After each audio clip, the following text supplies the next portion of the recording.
Hello guys, welcome to a new video from the channel. This time we check how to convert Atome Credit to cash. So let's start.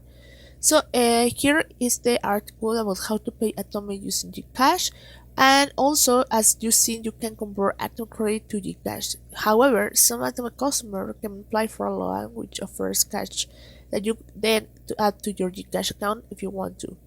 So the Atome Cash service is by inviting only at the time of writing, and you will able to register your interest in Atome app if you are invited to participate. So you can apply for it in your app. You can go to your submit application on iCash and then choose the financing amount, and then you manage your payments. In that way you can convert the Atome credit to Gcash on your app. Of course you have to have an account here on Gcash to get your money there. So I hope this works for you guys. Thank you for watching this video. Remember to subscribe and don't forget to give us thumbs up to this video.